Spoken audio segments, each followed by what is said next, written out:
Bienvenido a la señal de Sin Corbata. La gente está gustosa de poder escucharte, estimado Roque, y sobre todo por lo que pasó el día de hoy, ¿no? 5 de la mañana aproximadamente al alcalde Aquiles Álvarez. Ahí está, hasta un video lo filtraron de cómo fue el allanamiento, o sea, así de la bajeza se va armando acá. No hay justicia, es ajusticiamiento selectivo, persecución política. Bienvenido a Sin Corbata. Buenas noches, Kevin. Un saludo cordial a ti, a quienes nos escuchan y nos ven por este prestigioso medio de comunicación. Qué gusto estar en este espacio. Sí, efectivamente, la fuerza de las circunstancias, el gobierno nacional arremete arbitraria y legalmente a un alcalde que ha venido haciendo oposición. El país debe entender que con absoluta claridad lo que vive el Ecuador hoy no es una democracia plena. Democracia es independencia de poderes, pero Noboa está incrustado en todos los poderes del Estado. La utilización del aparato judicial, mediático e institucional terminan metiéndole preso a un alcalde que le ha venido cuestionando y reclamando obras para su ciudad. ¿Cómo toman ustedes este allanamiento? Porque ya no se quedó en allanamiento, por lo menos con Luisa González, igual, arbitrario, ilegal, allanamiento. Ahora avanzó una rayita más, ahora ya es detención.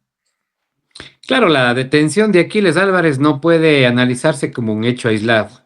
Ocurre en un momento político complejo y difícil para el gobierno nacional. Hace días atrás inició el proceso del juicio político al presidente del Consejo de la Judicatura, que no es nada más que quien ha venido estando involucrado con grupos delictivos, con narcotraficantes, a través del estudio jurídico Invictus. En política las coincidencias no explican los hechos. La urgencia por cambiar la agenda del gobierno nacional, sí, claramente es un distractor ante la corrupción campante que tiene este gobierno nacional. Diana Jacome ha sido clara en que la Revolución Ciudadana tiene que buscarse pijamas y luego le añadió a esta visión futurística, ¿no? Porque primero decía las pijamas, luego decía que vayan buscando bonitas habitaciones en la cárcel del encuentro. ¿Cómo toma estas palabras el bloque de la Revolución Ciudadana? Es el fiel reflejo de que imagínate que una asambleísta de elección popular les esté diciendo, nos esté dando un mensaje a quienes hacemos oposición política, que a las autoridades judiciales que nos vengan a allanar. Cuando el poder se siente acorralado por escándalos propios, Progen, ATM, los casos de corrupción, Helber, la cocaína que sale a los países europeos, que los propios parlamentarios europeos lo están denunciando, que de nuestro país está saliendo el 70, el 88%, 80% a nivel mundial, mientras el país discute estos temas. Nos buscan distraer. Son cortinas de humo ante la corrupción campante de este gobierno nacional. ¿Piensan que van a ir sobre otros más? Sí, indudablemente, ya hace días atrás con nuestra compañera Luisa, con Andrés, ¿Qué les dice todo el, Luisa? todo el tiempo a nuestro compañero Mashi Rafael, lo que ha dicho nuestra compañera Luisa, obviamente, nosotros, primero que nada, respaldamos todas las acciones que han hecho nuestros compañeros. Hay un Consejo Nacional Electoral secuestrado, hay un Tribunal Contencioso Electoral secuestrado, hay una Contraloría General del Estado secuestrada, hay una Fiscalía General del Estado secuestrada. Ya en el ámbito político partidista, nosotros como organización política se presentaron todos los documentos pertinentes de la campaña electoral del año 2023. Lo que busca y pretende el gobierno nacional, vuelvo y repito, son distractores. Esta es la selectividad contra quienes hacemos oposición política a este gobierno, que no tenemos salud, que no tenemos educación, que vivimos en la inseguridad, que terminamos el año 2025 con más de 10,000 asesinatos, que el sistema de salud pública a nivel nacional está colapsado, que no tenemos medicinas en los hospitales, que no tenemos citas en los hospitales, que no hay presupuesto. Redujeron el presupuesto más de $1.000 millones. Y hoy es el fiel reflejo de lo que está pasando en el país. Este allanamiento y detención de Aquiles Álvarez ha movido bastante gente. He visto en Guayaquil, he visto en Quito, bastante movimiento ciudadano, gente que empieza a salir a protestar por estas detenciones arbitrarias. Eh, ¿Considera que es una oportunidad para el pueblo ecuatoriano salir a las calles frente a esta situación de inseguridad jurídica? Bueno, siempre es importante que la ciudadanía se pueda manifestar y está saliendo en Guayaquil, en Quito. Aquiles Álvarez es un alcalde incómodo porque ejerce oposición real, cuestiona el poder central y defiende la autonomía de Guayaquil. Cuando el poder no puede explicar, sus silencios fabrican enemigos. El presidente de la República se anda peleando en varias ciudades y provincias del país. Eso no le hace bien. La gente lo que busca es tener obra pública, salud, educación, seguridad. ¿Y quién lo debe dar? Obviamente es el gobierno nacional. Y también pues la bancada de la Revolución Ciudadana que plantea desde la Asamblea pues la fiscalización, al menos la única que puedo ver, ¿no? Porque otras bancadas no lo hacen, otros partidos no lo hacen, pero el día de hoy, hace unos cuantos instantes, estaba revisando. Hoy le cortaron el micrófono a la compañera Leirén Noriega. Mientras estaba hablando, daba su exposición, dice Olsen le cortó el micrófono así nomás, porque dio la orden y punto, ¿sí? Sí, cuando nuestra compañera Heiren Noriega explicaba y hablaba ante los acontecimientos que pasaron el día de hoy, esos son los espacios del debate político, son los espacios del debate ideológico. Ahí son los espacios donde nosotros denunciamos la persecución política a los líderes, quienes hacen opinión incómoda al gobierno nacional. Y claro, cuando tienes un presidente de la Asamblea que no permite las diferentes posiciones que hay en el pleno de la Asamblea, te termina apagando el micrófono o te termina no dando el uso a la palabra. Para que la gente lo sepa, porque uno lo ve desde acá, ¿no? Desde la pantalla, pero ¿cómo es estar allá en ese ambiente de sabes perfectamente que al tomar el micrófono y empezar a decirnos lo que está pasando, haciendo una radiografía al país, a la justicia, al juicio político de Godoy, a la situación de Aquiles, lo que pasa con Luisa y tantas cosas más, ¿no? Tantos escándalos que hay diarios. ¿Cómo es ese ambiente de tensión en la Asamblea Nacional? Teniendo de paso el otro bloque de ADN, que cuando hace algo Nils Olsen le aplauden. Eso es una característica que siempre veo, o que siempre busca que la RC se levante de sus asientos para salir a confrontar. Bueno, básicamente ya lo hacen desde el hartazgo, ¿ya? Porque se cansan, la paciencia se agota ante el ver hasta esta gente, ¿no? Que teniendo el poder y lo usa para eso. ¿Cómo es ese ambiente allá? Es complejo, difícil. El gobierno constantemente nos amenaza a los asambleístas de la Revolución Ciudadana. Varios compañeros tienen varios procesos. Sí. El propio compañero Juan Andrés, el coordinador, Mónica Palacios, Ronald, Mireya.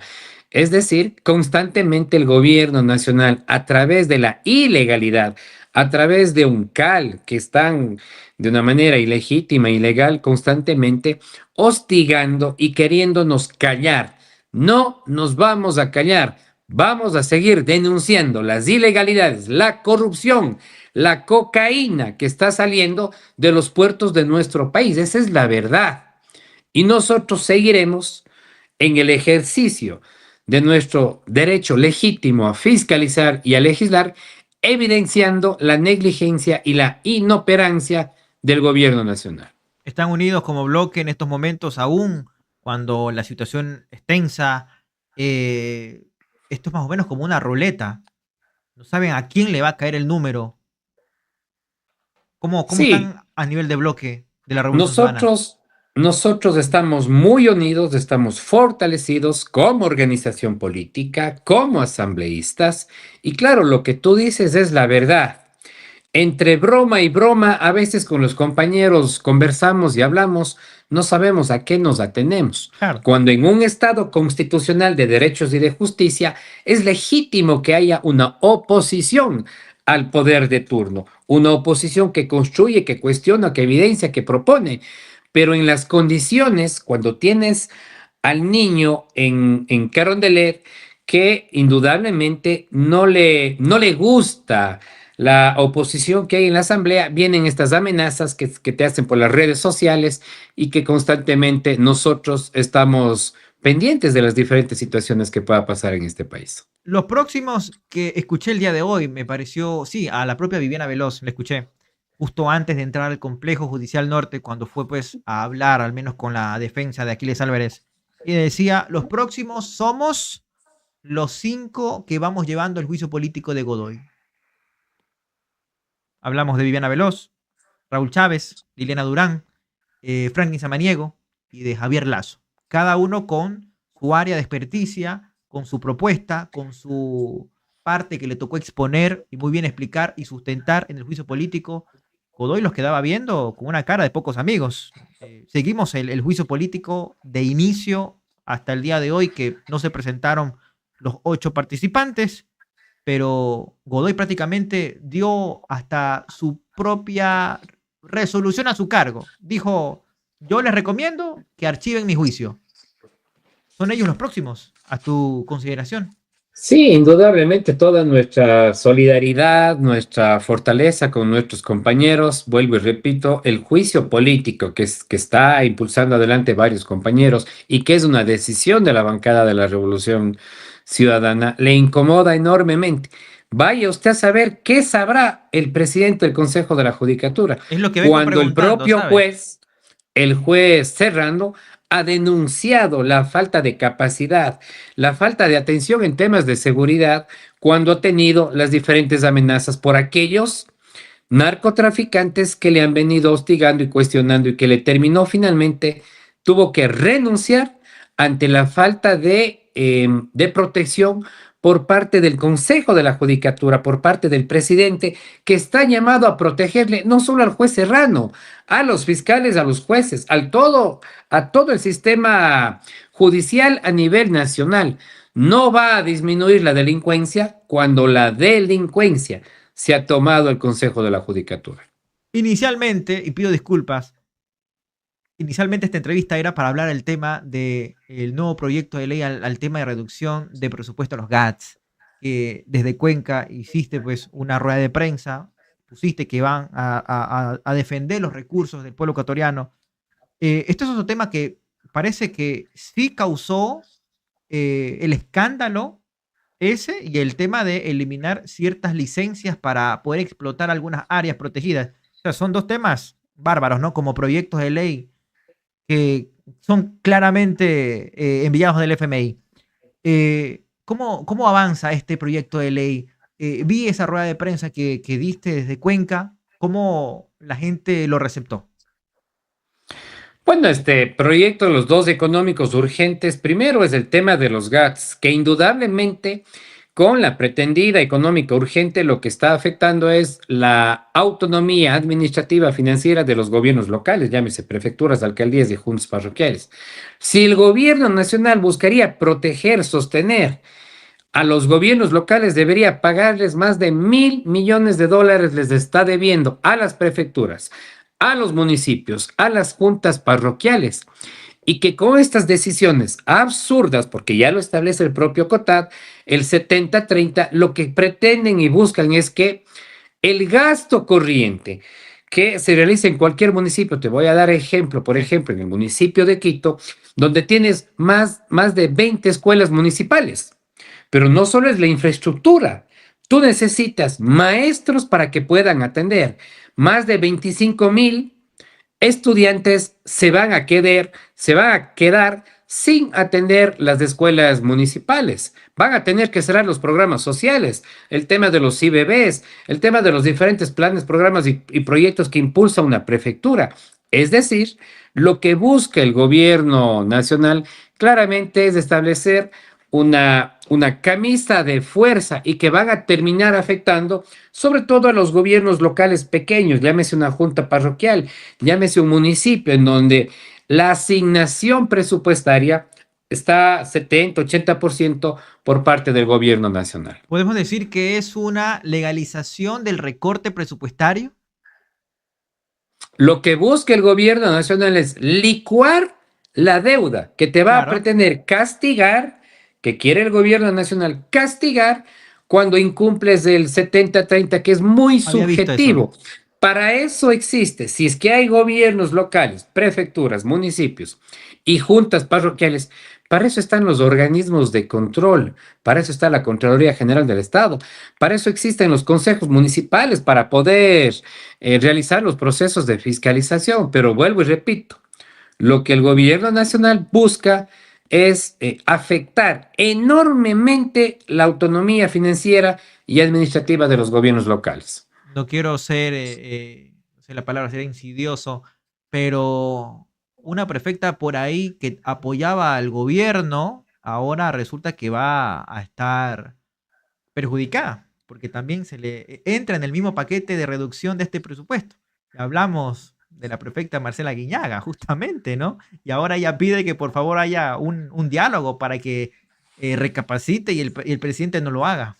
Miren las cosas como dan Mira, la vuelta, ¿no?